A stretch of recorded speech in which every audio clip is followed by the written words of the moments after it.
C'est ici que s'achève la promenade de Napoléon III.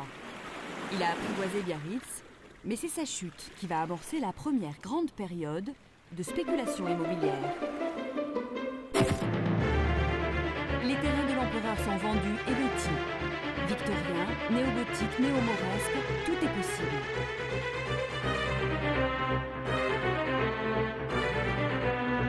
Posées sur la falaise, certaines de ces fabuleuses demeures ont disparu. D'autres marquent encore le paysage garant.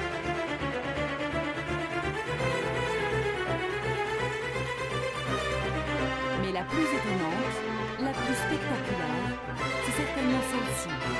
Perchée au-dessus du corbeau et du port des pêcheurs, c'est la villa Le Goéland.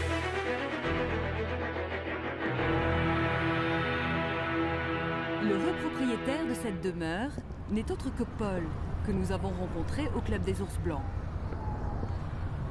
C'est une maison qui a fait couler beaucoup d'encre. On a souvent dit que c'était une maison hantée, une maison abandonnée parce que les fenêtres étaient souvent fermées. C'est resté longtemps une maison de vacances. En fait, elle n'a jamais été ni abandonnée et encore moins hantée, si ce n'est peut-être par nous.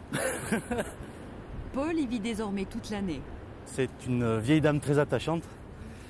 Et les jours de tempête, c'est plutôt, on pourrait la comparer à Tati Daniel. C'est une vieille dame acariâtre, pleine de mauvaises surprises et de vilaines blagues. Le Goéland, c'est l'une des dernières villas de Biarritz à ne pas avoir été transformée en appartement.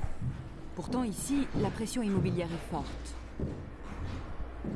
Souvent j'ai des promoteurs qui arrivent à la maison et qui me disent « Oh là là, en voyant le hall d'entrée avec son plafond à 8 mètres, vous vous rendez compte du volume que vous perdez ?» Et je me dis « Oui, je me rends surtout compte du luxe que c'était à l'époque de pouvoir s'offrir des pertes de volume, ce qu'on ne sait plus faire aujourd'hui. » Pour conserver la villa, Paul a ouvert des chambres d'hôtes il y a 3 ans, en respectant le style de la maison. Nous voilà à proprement parler dans les vraies pièces à vivre dans la maison, donc le jardin d'hiver, la salle à manger, le salon.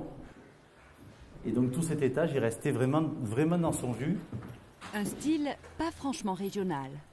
On est dans une maison d'apparence néo-normande à l'extérieur. En fait, sur les maisons de cette époque-là à Biarritz, il n'y a pas vraiment de style.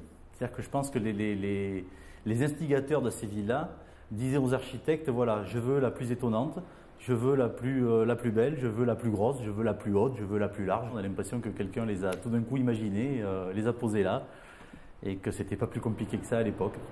Par miracle, les bombardements de la Seconde Guerre mondiale ont épargné cette folie architecturale, ainsi que sa célèbre voisine.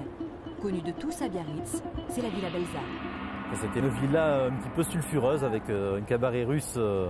C'était le lieu de folie de l'aristocratie russe qui venait à Biarritz. C'était vraiment un lieu surprenant et qui a dû faire couler beaucoup d'encre en plus à l'époque et beaucoup de champagne.